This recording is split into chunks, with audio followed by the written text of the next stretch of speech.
session, Geospatial and Digital Data for SDG3, Achieving Universal Healthcare at the UN World Data Forum. I'm Sanan Zhang, Technical Specialist at the United Nations Population Fund, UNFPA. As we gathering today here in this session, co-hosted by UNFPA and our partner World Health Organization, WHO, I'm honored to serve as your moderator. With our panel today, we hope to discuss the data collection approaches, geospatial analytical methodologies that integrate population health data and other geospatial data and address the importance of geospatial data and techniques, including the geospatial data such as satellite imagery, road system, land use and cover. And after the intervention by speakers, the floor is open for questions and answers. We are thrilled to have you and hope that you will engage with us on our QA session. And together, we'll end this meeting is more determined to contribute in achieving Agenda 2030, especially SDG3. Let me invite Justine Carlson, representative of UNFPA China Country Office, to provide her opening remarks. Justine, the floor is yours. Thanks so much, Simon. And we're quite a small group, so I'll try and keep it quite informal. But maybe just to introduce the session a little bit today on geospatial and digital data and for achieving universal health coverage.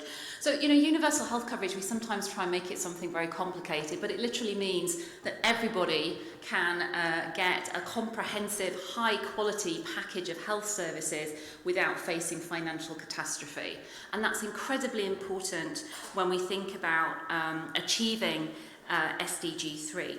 So for us as UNFPA, access to comprehensive high-quality sexual and reproductive health services is essential, both in terms of ending maternal mortality, also in terms of addressing other SRH-related issues, such as HIV and AIDS, ending the unmet need for family planning, and achieving universal health coverage. So many countries currently have significant shortfalls in universally providing essential SRH services for all. And this is true for nearly all 48 least developed countries. And for many populations living in high poverty areas within low and middle income countries, government commitments to address inequities in health service coverage are limited by a lack of georeferenced data on population distribution and on the inventory of health service locations and staffing and the SRH services on offer at each location. And just to share something personal, this morning I've just been to Alibaba, and Alibaba have just shown me the most amazing global logistics system. Now, for those of us who have worked in primary healthcare in many low-income countries, and we know when we turn up to that health facility, even though they ordered commodities 3 months ago, there still aren't sufficient supplies on the shelf. The standard of that logistics system was phenomenal, and the way that they integrate geospatial data into that also, I think, has a huge lesson to be shared with us in the sector. And so, today the papers we're going to listen to, the research really is going to show how we're integrating geospatial data to really support better delivery of universal healthcare. So these advancements really create opportunities to merge geospatial population and health data relevant to SDG3 using cutting-edge geospatial analytical approaches. And achieving geospatial data integration requires coordination among governments and stakeholders, along with the development of a geospatial data strategy. This collaboration is essential for countries to enhance geospatial data governance, facilitate data harmonization, interoperability, improve the utilization of various geospatial data for SDG3, and uphold high ethical standards and data confidentiality. So this session is really just going to provide you with a snapshot to show you how we can work collectively together to integrate geospatial data and services to really help support universal access to universal health coverage. Thank you so much.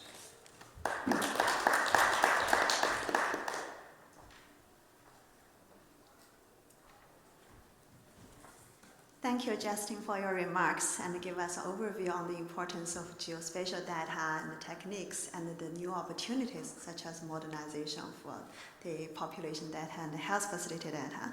So let me now invite Andy Tatton, University of Southampton, and the director of WordPop to give us a presentation on geospatial analysis, modeling, and mapping for of reproductive, maternal, newborn, adolescent, and child health at a sub-national level. WordPop at the University of Southampton on modelling and mapping for reproductive, maternal, newborn, child, and adolescent health. His presentation is a workshop. We often get asked these kinds of questions from either UN agencies or ministries of health. How many children live in a health facility catchment? How long does it take to reach a facility that people may seek treatment at? And what proportion of the population use the services there? So we're focused on trying to get data at as small an area as possible on populations, access, and utilization and coverage. Let's start with populations. Often population data can be available at coarse resolution. It can be outdated, it can be incomplete, or in some cases just completely missing. So these are the challenges we try and tackle.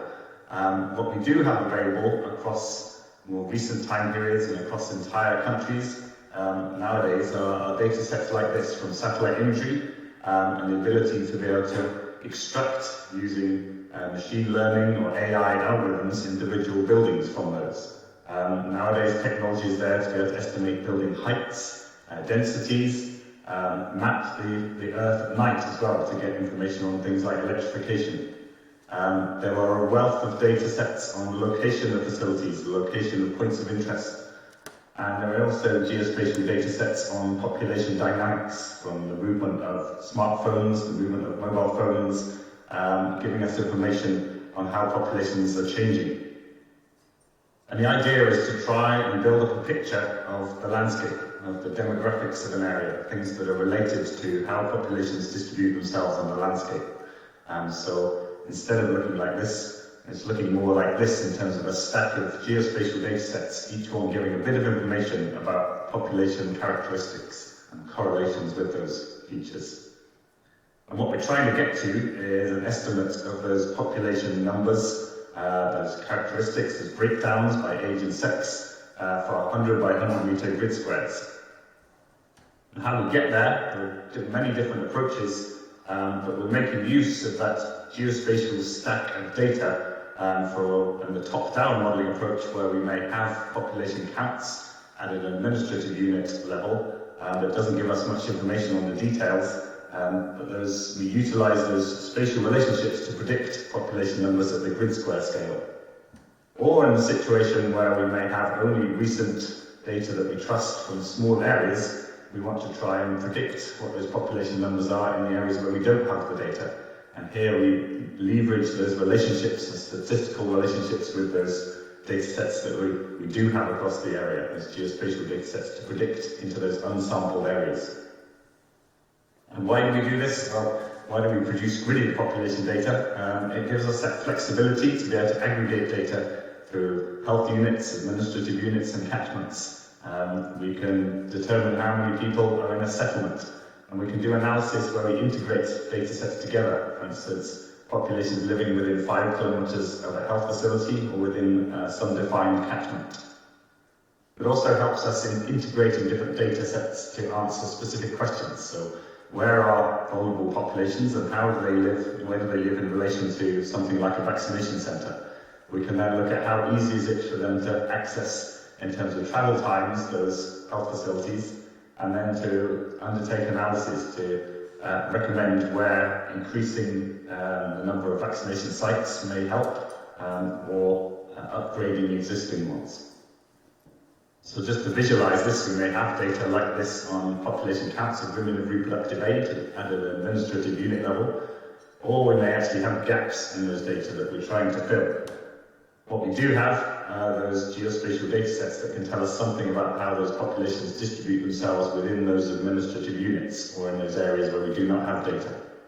That may be night lights, it may be land cover classification, it can be the mapping of building footprints from satellite imagery. So that when we have this situation of coarse resolution data or data that's missing, we can utilize these statistical modeling techniques to estimate those populations, in this case the women of reproductive age per 100 by 100 meter grid cell. And this is something that has been done across the whole world and is now within the DHIS2 system, within the UNFPA population data portal, giving this kind of level of estimated detail, as well as age and sex structures. And when we bring in subnational data on age-specific fertility rates, rates of stillbirths, abortions, we can come up also with estimates of births and pregnancies. Obviously at the grid square scale, as uncertainties are high, but it enables us to integrate, aggregate data to different scales of relevance for decision making. And when we work with individual countries, for instance, this is the National Population Commission in Nigeria, where the last census was 2006 and estimates are very uncertain of populations. We can work with more recent data here collected by field teams across the country. In each one of these red areas we have enumeration data that's more recent and more trustworthy. We can utilize those to build predictions of those population distributions, and these have since been used across Nigeria for distributing of COVID vaccines, of measles vaccines, and polio vaccines, when integrated together with boundaries and place names to bring geo-enabled microplans. And a similar situation in DR Congo. Last census was 1984, but more recent data has been collected that can be used to train statistical models and feed into these kind of campaign type metrics and maps that are used then by field teams to plan and distribute vaccinations in this case. So that gives us a way of estimating the populations of small areas. Then there's a situation of access. Once we know those populations and their distributions, how long does it take for them to reach health facilities? And this again is where this integration of geospatial data comes in. We can overlay different types of data and estimate those travel times. So an example here, mapping the number of pregnancies across sub-Saharan Africa, linking that with data on estimated travel time to the nearest hospital. We can estimate the number of pregnancies that are within a certain travel time of hospitals and where there are gaps. Where we have more refined data, like for instance in eastern Ghana here, we can look at the travel time to any birthing service or the travel time to birthing services that offer comprehensive emergency obstetric and neonatal care facilities to highlight where those gaps are for specific types of services. So that gives us a way of looking at access. Importantly, how do people actually utilize those services and what are the coverage levels? Well, we may have travel times like this, but does it actually equate to how people are actually using the services? We can start to look in health information system data. If we're assuming that each woman travels to the nearest facility to give birth, it may look like this. If we're assuming that they travel to the nearest hospital to give birth, it will look like this. But in actual fact, when we look at the data, we see a very different picture. We see women bypassing services, and there are many different factors behind why a woman may choose to give birth in a different location, or why a child may get vaccinated not in their nearest facility. And so the geospatial data sets again give us the possibility to try and understand what are the drivers of this service utilization. In this case, we're mapping out, for instance, a quality metric of the facilities for birthing in eastern Ghana. But that's just one factor that we can start to look at. We can look at the geospatial data sets on travel time, urbanicity, remoteness, land use, population density, and we can look in actual survey data from national household surveys on things like poverty, education, ethnicity, all of which helps us to try and understand why we see those patterns at small area scales. And when we have data on these factors that we're interested in, something like the probability of skilled birth attendance, in this case in Ghana and across East Africa, we can then also use these kinds of statistical relationships that we find with that stack of data to predict and map at small areas those factors that we're interested in. So here work with the Countdown Programme and with the East Africa Open Health Initiative to produce district level estimates of probability of skilled birth attendance, antenatal care and postnatal care. So, just to finish, some key messages. I think small area data can help us uncover heterogeneities, inequalities that are masked in large area summaries. Such data can also support an improved understanding of the driving factors behind those inequalities and then target those limited resources if we can map out those things that we are most interested in at district scale or some other level of decision making. But traditional population data can remain vital, but can be coarse, outdated, incomplete and unreliable in some settings. So some of these new data sources from satellites, GPS, phones, can help to complement those traditional data sources when more timely and detailed insights are needed. And vital is local ownership and co-development if these data are actually going to be sustainably uptaken and used. And this is where, within WorldPop, with collaborations with UNFPA, we have co-developed methods, run workshops. The data that I've presented here is all open, and there are tutorials available to be able to learn these methods yourselves or interact with the data sets through dashboards. Please reach out if you have any questions, and thanks to those who have supported this work.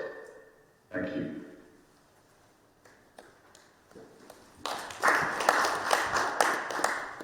Thank you, Andy, for giving us the use cases, especially the high resolution graded population.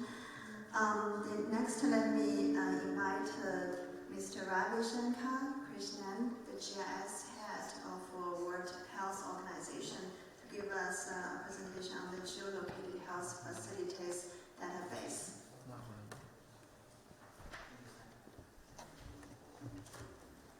Thank you. My name is Ravi Shankar, as Simon mentioned. I work at the World Health Headquarters in Geneva, World WHO. Okay, I'm going to talk about a small component on what Andy was talking about, knowing the location of a health facility. So this initiative is very simple. So what we wanted to do is for 194 countries, can we have this made public in the ministry's website? So we're going to talk very three parameters we are going to talk in this thing. So it's like, we call it as registry. So we want every country to maintain a registry on the health facilities, private, public. It should start with, first, what is the definition of a health facility in a country? How do you define a health facility? Does a pharmacy include into a health facility? Does a traditional medicine, alternative medicine, does it include into a health facility? So we want that definition to be defined by the ministry. From there, you has some small parameters and country capacity. The next question is, does the country have the capacity to bring it, maintain it on a longer run and make it public? So these two, with a global directory pointing to every ministry's website, is the whole project about. So what are we asking from the ministry? There are only 4 things we are asking. We are asking the name of the facility, the location of the facility, the type of facility with a unique code made public in a website. I said this because what happens, the first thing somebody goes is go to a website, either Google Maps or somewhere, and start searching for this.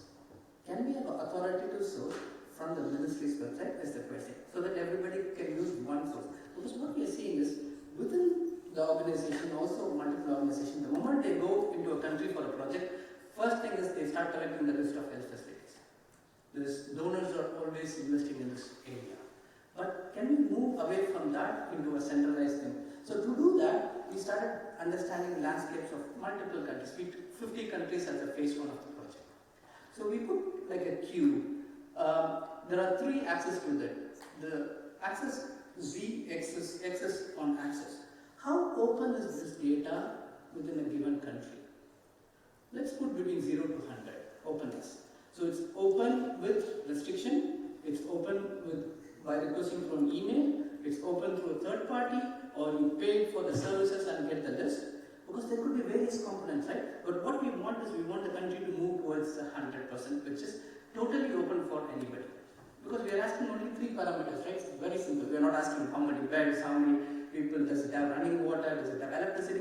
all those things are removed. All those things are programmatic data that we should collect over it. So we are just asking that as axis, and the y-axis is how complete is this data set? Because some ministries have the data set, but they've done only 50% of the country is covering. Maybe 60% of the country. So we're trying to understand that landscape. How complete is your data set? How timely is your data set?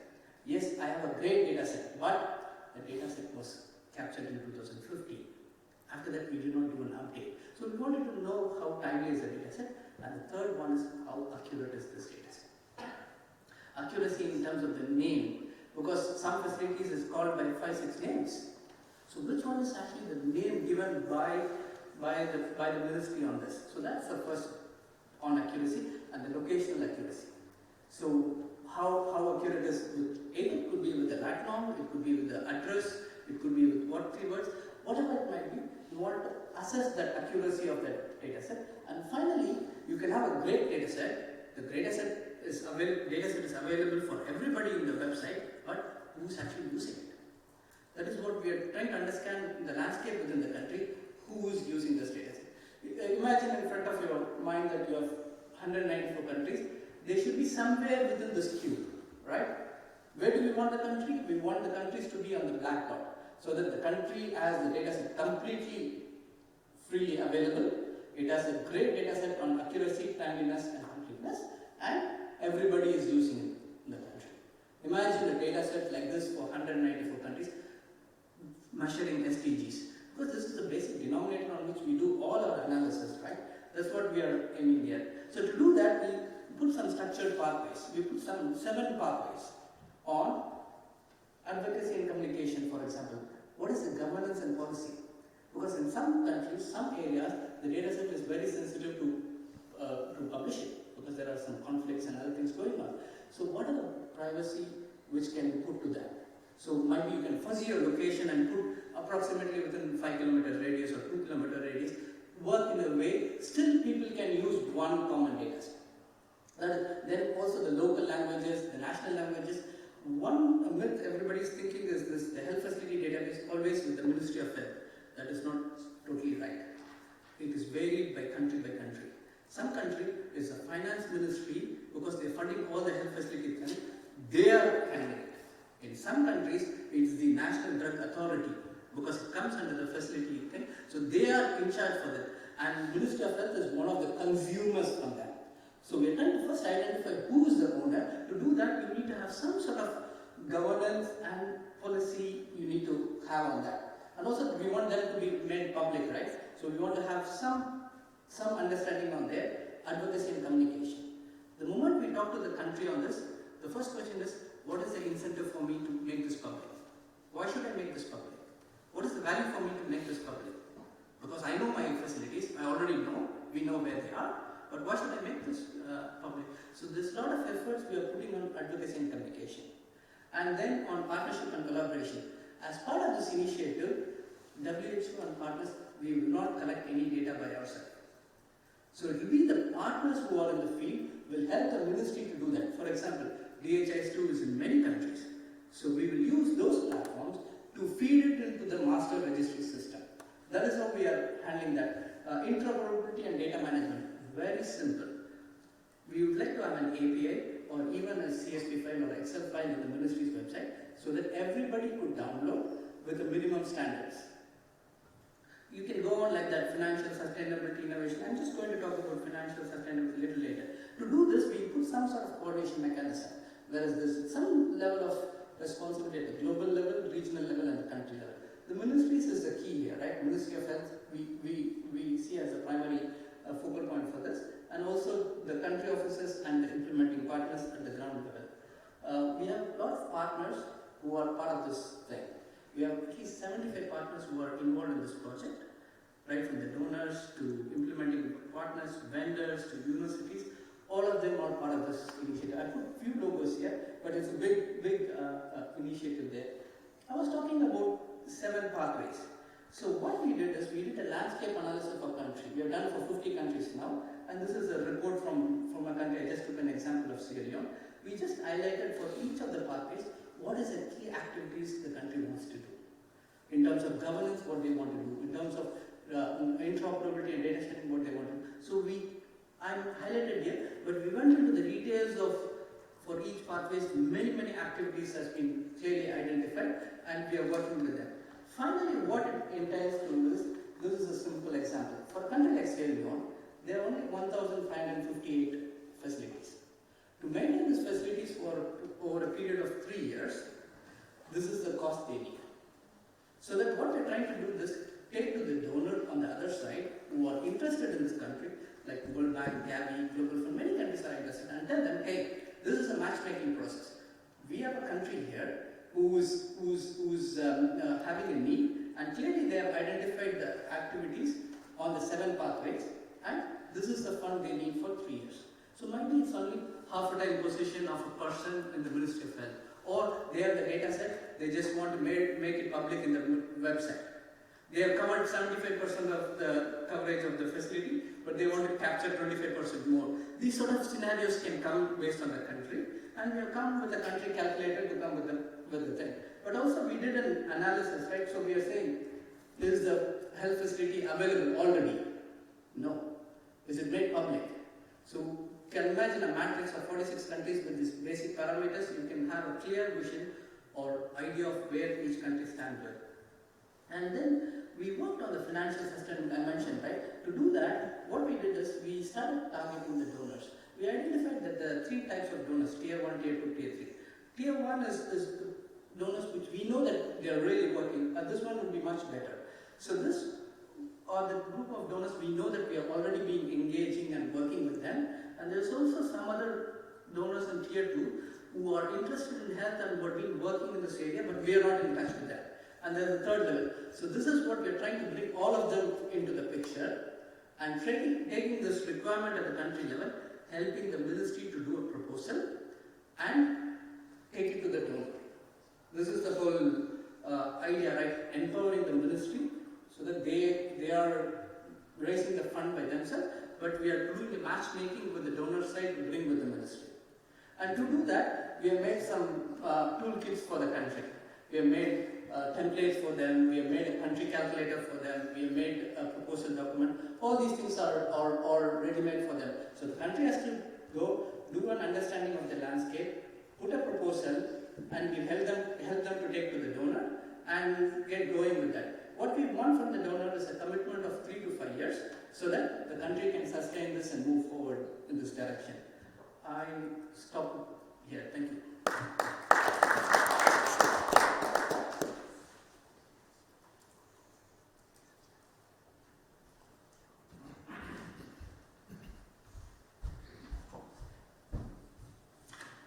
Thank you, Ravi, for giving us a perspective of WHO's work on standardizing global health facility data as well as the financial strategy and also the advocacy strategy. So next, let's hear the voice from the government.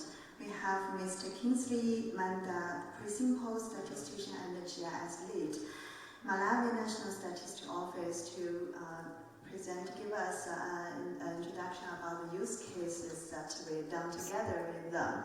So I will start with a briefing about the Malawi census work and then over to Mr. Kingsley.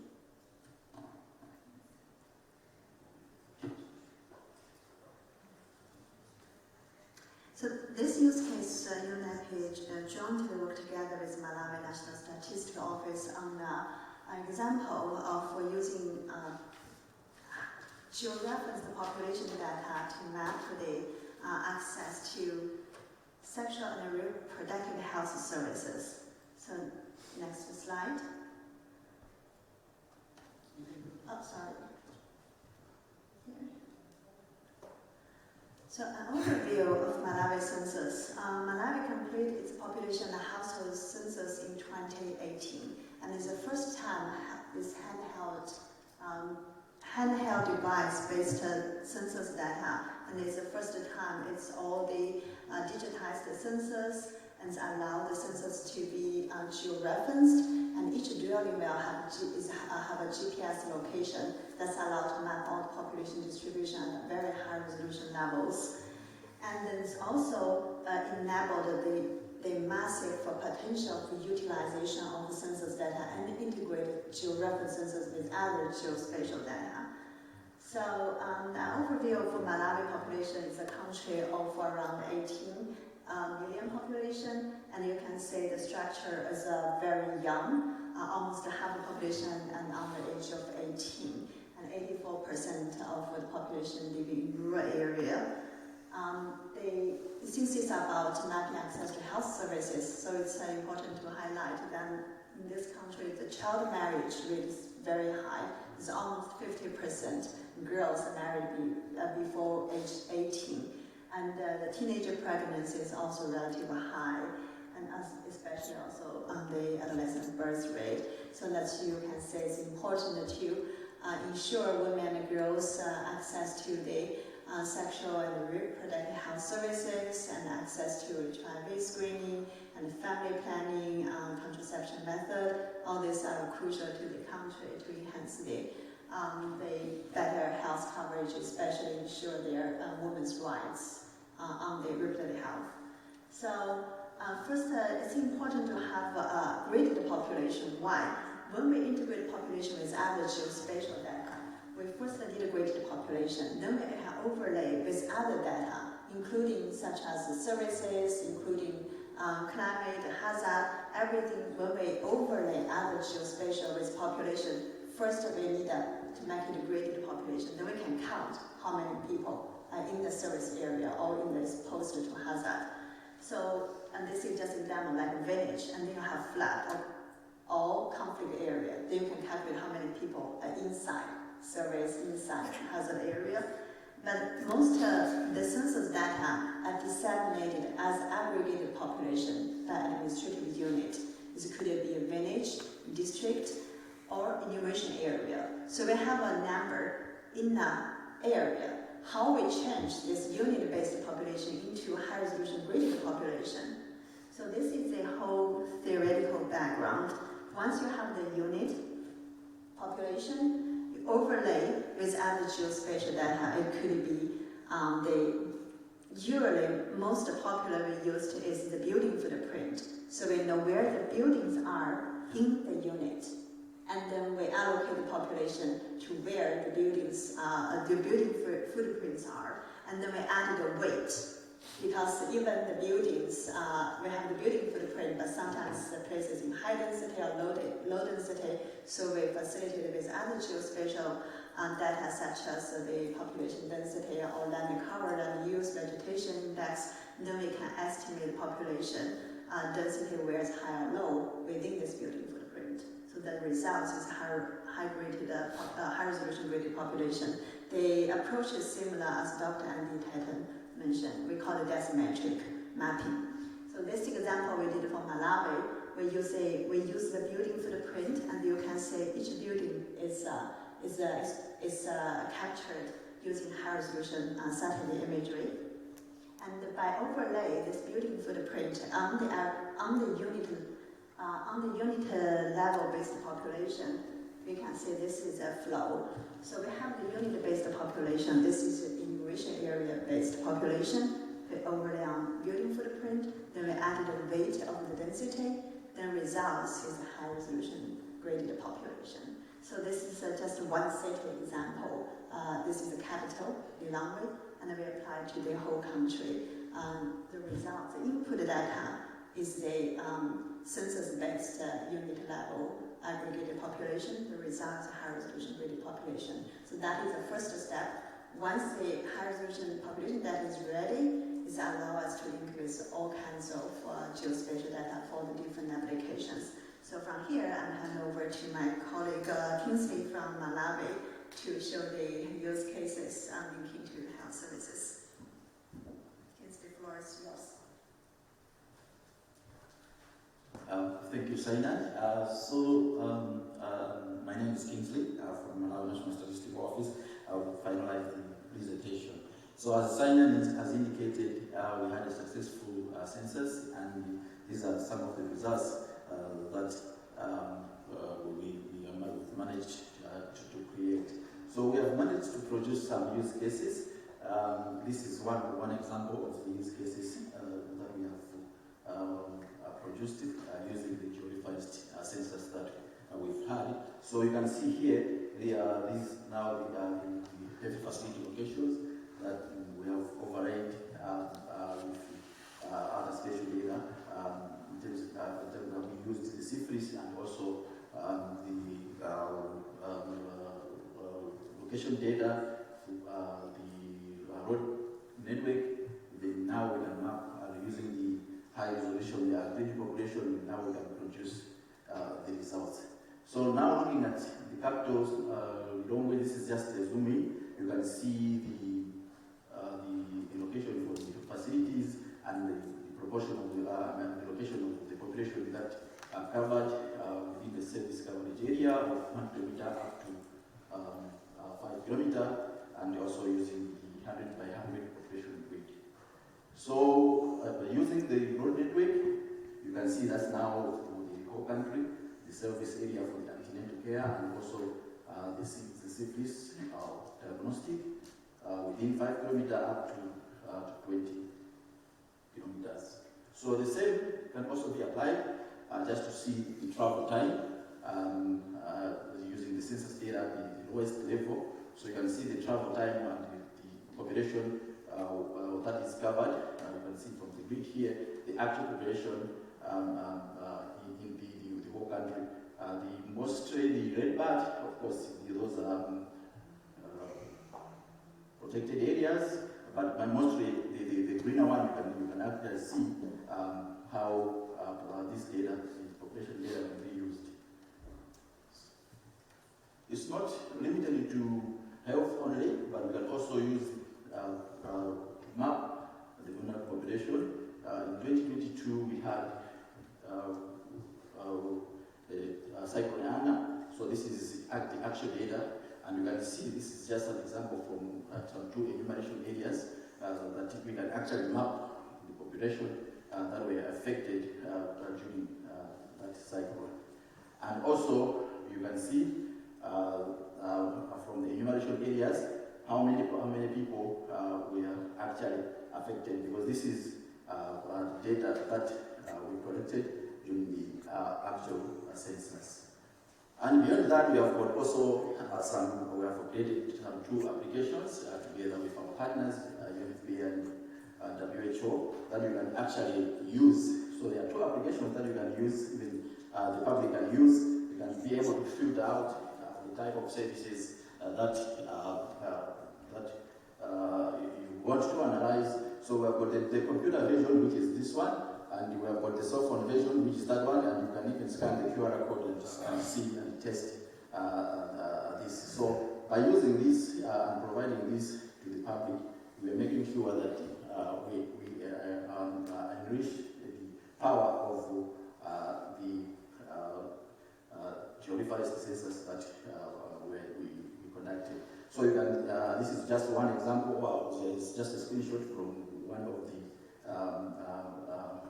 computer versions that you can be able to fill out and have the results live on a mobile phone or even on a desktop computer. So thank you very much for listening.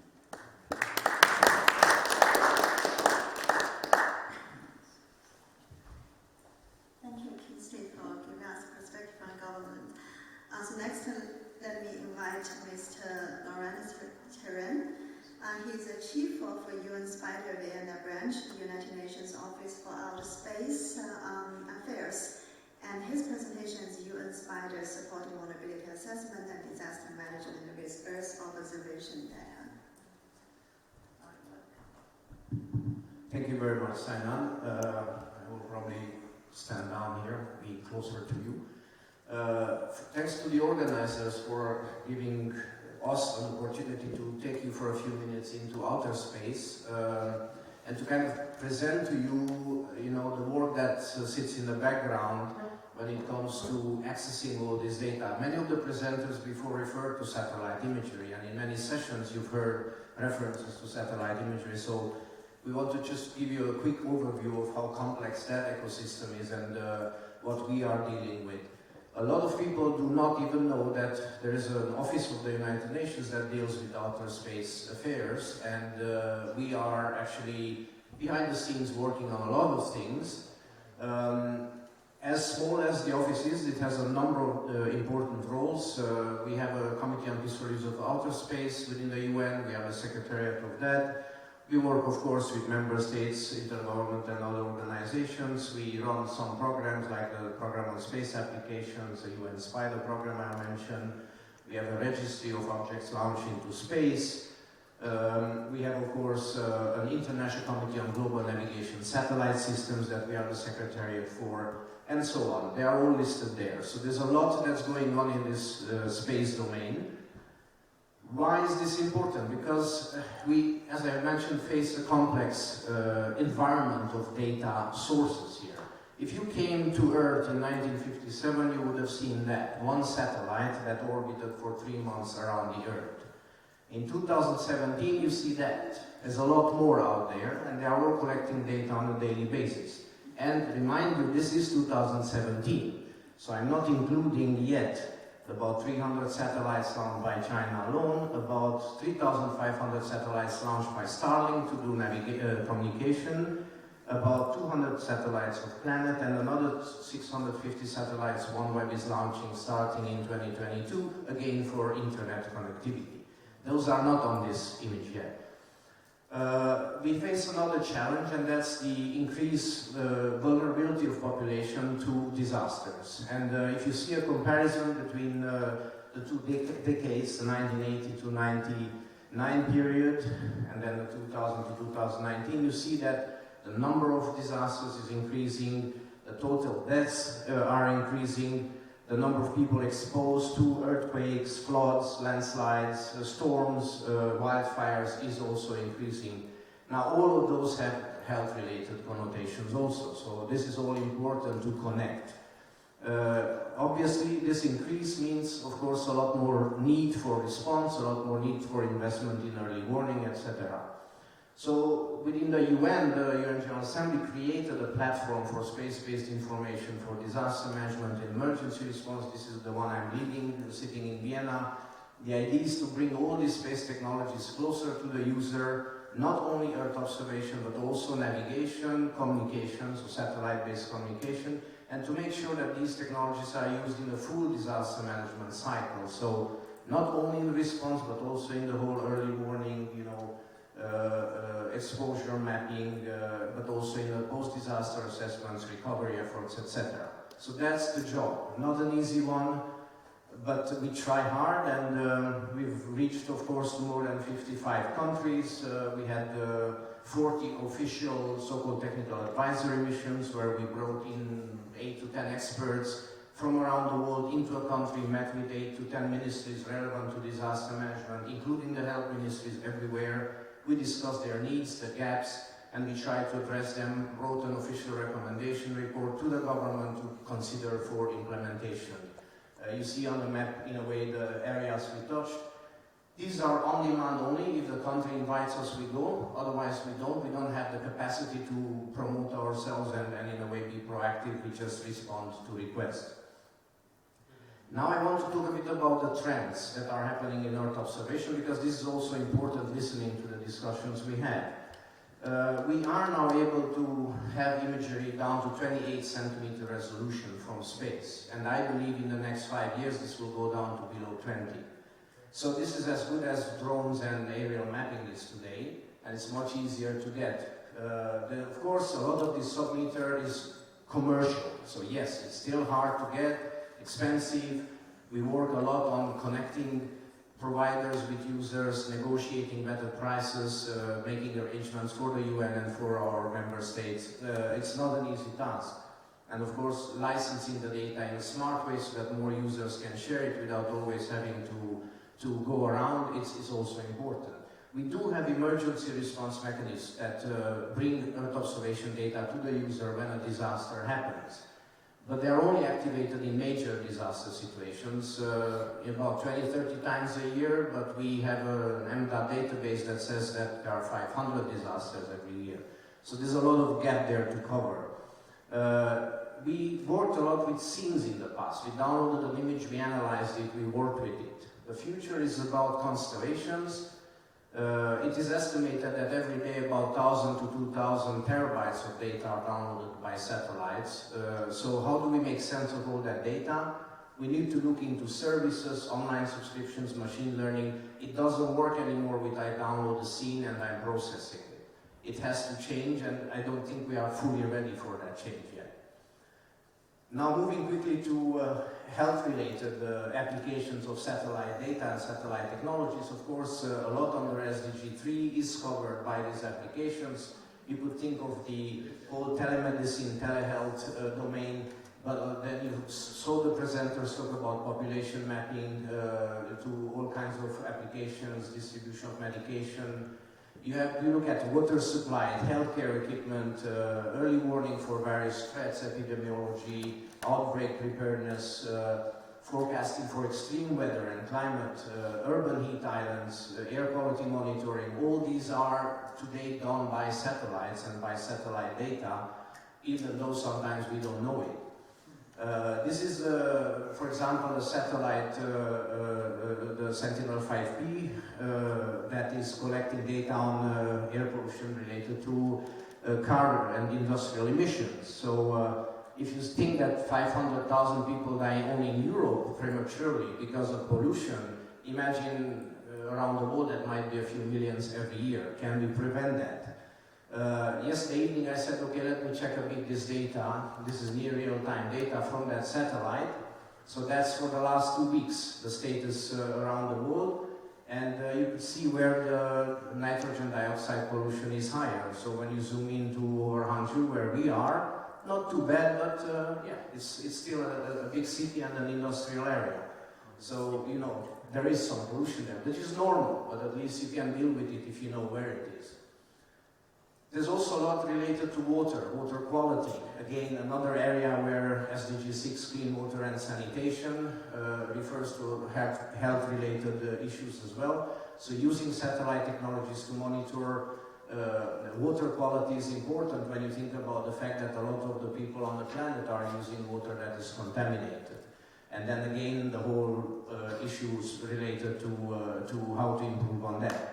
There's a lot of investment and conferences and consultations we organize in the office related to water-related monitoring and use of these technologies for water management and monitoring. So I think I'll stop there, but I just wanted to also mention that as of December 2022, the General Assembly of the UN adopted a resolution that created a program, Space for Global Health. So this was again approved by all member states, and there is an expert group within our office made up of different experts from member states discussing space for global health issues, developing standards.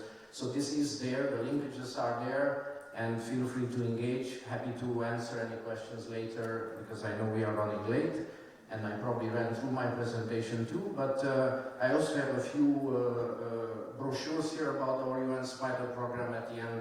You can come and pick one up if you are interested. And thank you very much again for giving me the chance to bring space into health.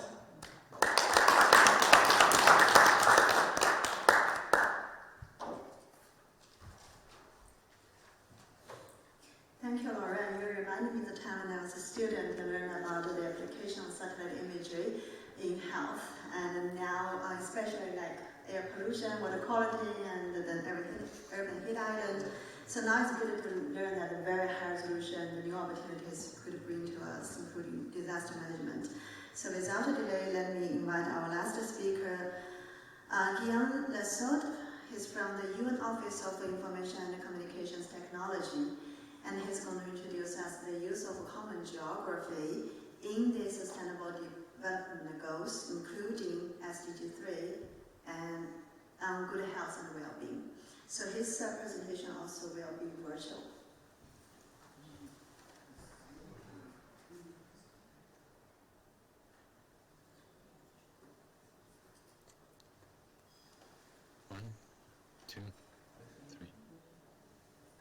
Dear colleagues and friends, it's a pleasure to be with you today. Greetings from New York. I'll be talking today about common geographies and how they can be used for monitoring sustainable development goals. Our world is facing increasing challenges.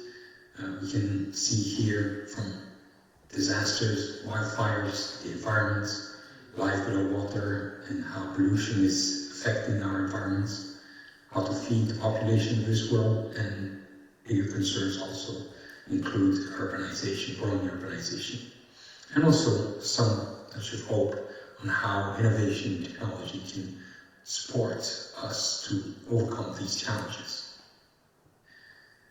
The United Nations has created the Sustainable Development Goals, the so-called 2030 Agenda for a Sustainable World, and has highlighted 17 Sustainable Development Goals to transform our world as a blueprint and overarching framework for us to follow.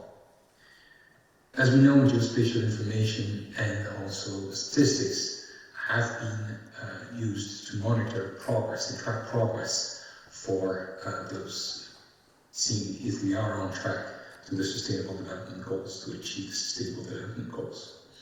Here, this is a presentation about the first goal, and poverty in all its form everywhere, and the associated statistics that is available on the SDG indicators database provided by the colleagues from the Statistics Division in the United Nations. On the right-hand side, we can see an example of how those statistics can be presented, leveraging the power of geospatial information to have an overview of where challenges and achievements are in the context of this SDG.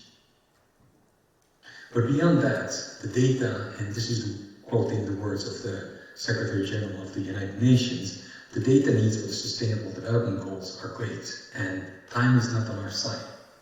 Reliable, timely, accessible, and disaggregated geospatial information must be brought to bear to measure progress, inform decision-making, and ensure effective and inclusive national and subnational programs for achieving those Sustainable Development Goals.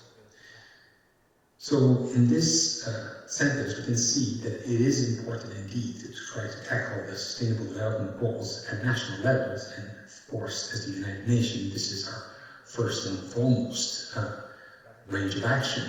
But certainly there is also an importance to see how we can better target subnational programs, including the programs of the United Nations, and how we can support the people of this planet and achieve more impactful measures when we support countries.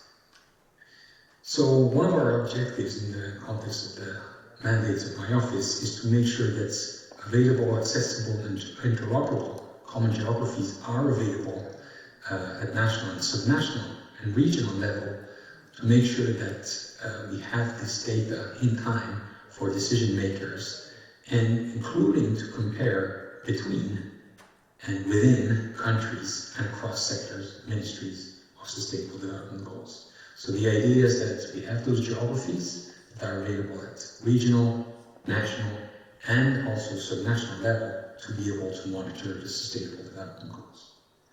I will go through a couple of examples that we've developed throughout time in collecting those geographies, those subnational administrative units. It is fundamental to gather this data across countries to be able to aggregate, disaggregate, do analysis, integrate the statistics, and to be able to do analysis and see where help is most needed in countries. This is an example that was developed with our colleagues from the United Nations Convention for Combating Desertification, where we can see a raster data analysis on the left-hand side, and using those common geographies, the data is aggregated to see where the districts are in most need for supporting and restoring life on land in priority districts. Another example that we have developed with our colleagues from the Food and Agriculture Organization is to make impact assessments, such as for tropical cyclones, with the collaboration with the Ministry of Agriculture. This to address zero hunger and climate action. We have developed here, as presented, the result of the exposure of population to flooded croplands, this aggregated by common geographies enables us to highlight and identify the areas which are in most need for support. This is another example that was developed with our colleagues from UNESCO, United Nations Education and Scientific Cultural Organization, was to evaluate, leveraging once again common geographies, to do some evaluation of precipitations and to understand and assess if school calendars are actually meaningful in comparison to the rainfall in the country. Of course, the rainfall is not is an impediment for school population, meaning children, to go to school when the precipitations are high. It is not a good time of the year to be able to start. And we have seen in this analysis that climate has an impact on quality education, as most of the school calendars resume in September, while this is the highest peak of month for precipitation. Finally, and this is where I touched upon one topic that is of most interest in the context of this World Data Forum, is good health and well-being. Here, this is where actually all the data takes most sense, where we can see and identify and understand phenomena not only within one country, but across countries overall, over a wider region, and to be able to identify where potential support is needed, not necessarily within one country, but across different countries, and how we can target more effectively here the demand for family planning, and try to work across countries in making and addressing the support for the people that need the most support.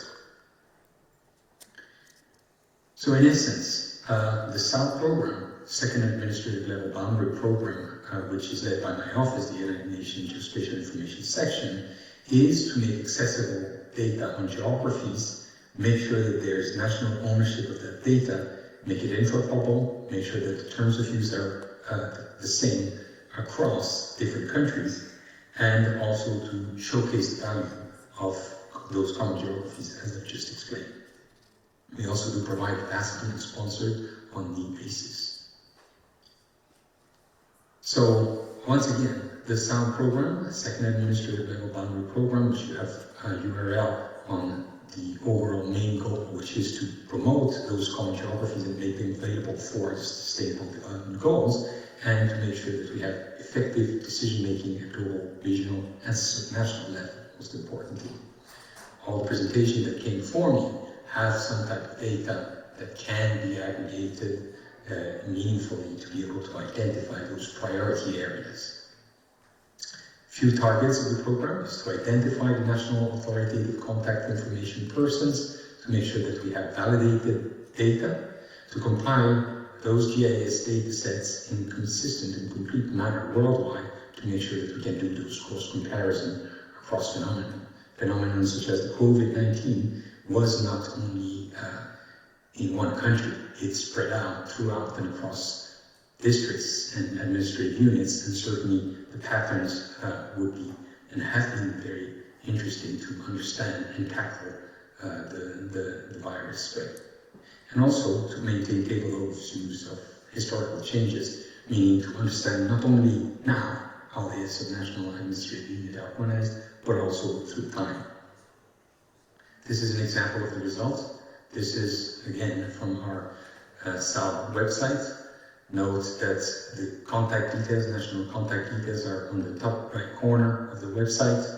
On the left, there is the National Geospatial Authority, names and credits, has the historical table, the different geospatial data sets for a specific country, here in this case, Senegal.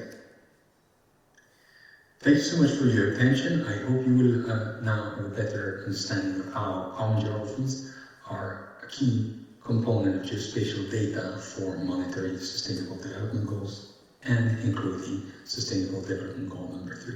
Thank you so much for your attention. Please feel free to contact us for further information. Thank you. Have a good day.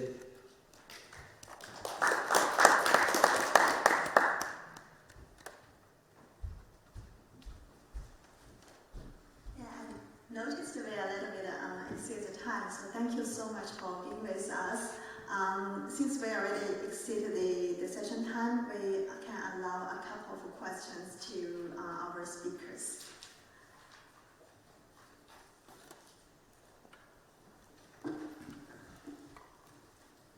This question is for UNOSA. Who, if anyone, is looking at sensors across the UN system, and particularly sensors that are sub-centimeter in some cases, such as LIDAR and other technologies that could potentially be satellites or aerial vehicles? So I'm just curious if there's any initiative that's tracking this phenomenon that's widespread as today. Yeah, but then you're not only referring to satellite technology, obviously. LiDAR and all those are domains more of drone and aerial surveying. It's not like we have a specific dedicated program to track all these. Yes, to answer your question, many UN entities are using drones and other survey tools to collect data, but very isolated manner. There's no coordination there. I think obviously they are talking about LiDAR satellites. We are having thermal infrared coming in 2 months, in high resolution. Radar is there already. I think, again, as one from USA, I would say there's a lot that we can already resolve or address with satellites, easier also to get. It's harder to fly drones and do surveys locally in many countries. In others it's easy, but it's nothing consistent. I don't think there is anybody among us looking at all these possibilities, sensors and technologies out there, but we have Information Communication Technology Office, we have innovation labs in certain UN entities which probably are considering these technologies on a daily basis. So we can at least map this out if needed. Yeah, thanks.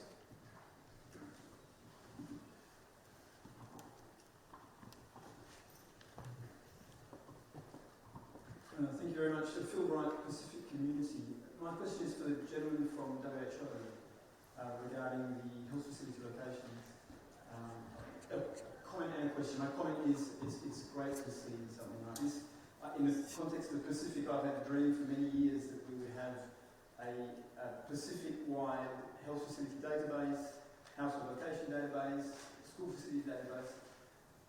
My question is, in the Pacific, some of the supply chain software, such as things like M-Supply and other things like this that you're very likely aware of, I know addressing some of this problem because the health facilities now are digital, they have GPS locations, they have data that's been recorded, that then essentially means for those countries there is now a health facility database. Is that sort of something that you're linking with this type of work that's taking place? Because then it doesn't mean, it means you don't need to go and actually go and physically survey these health facilities because it's part of sort of other activities that are taking place in Canada. Yes, I think as you mentioned, as part of this initiative, we are not physically collecting any data set. So based on the country, if there's already activities going in the country, we are just bringing them into the framework and make it public. So one thing we are very clear that we cannot, UN system cannot maintain 10 million health facilities globally. It should be the responsibility of the country, the ministry, but what we want is the framework. Is the metadata published? Is the data interoperable what we are publishing? Is it to the standards? Is there a common name and an alternative name? So might be they are doing that work. We are trying to bring them to the framework and make it public. Does it answer you? It does, yes. Thank you very much.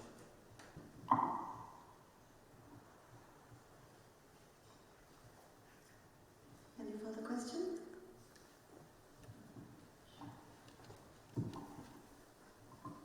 For the colleague of,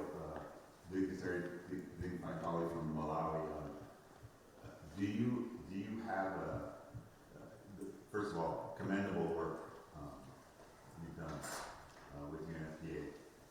In that process, have you identified a strategy to update and continue the geospatial work across your office and others, or a geospatial strategy to support that work into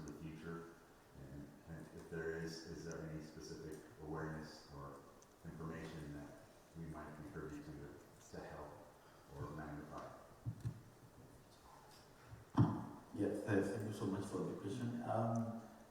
Not specifically having put in place any strategy, but what we are currently working on with our partners is also to use projections and try to maintain the current geospatial data that we have. But of course, our partners, UNFPA in particular, come in and there are some prospects that we can have some projects to help us to maintain the data that we currently have. Yes, thank you. Okay, dear colleagues and friends, thank you so much for your engagement, and thank you to our speakers today. Geospatial information plays a key and essential role in measuring and monitoring progress towards SDG and support evidence-based policymaking and programming. And the increase and availability of geospatial data give us the new provide governments and new resources to optimize the location of health facility. And geographic population data and the health facility data and other geospatial data integrate, then they have tremendous information can be provided to fill in the data gaps. We hope to work together with you to bring health services to everyone. By working together, we can strengthen and support each other.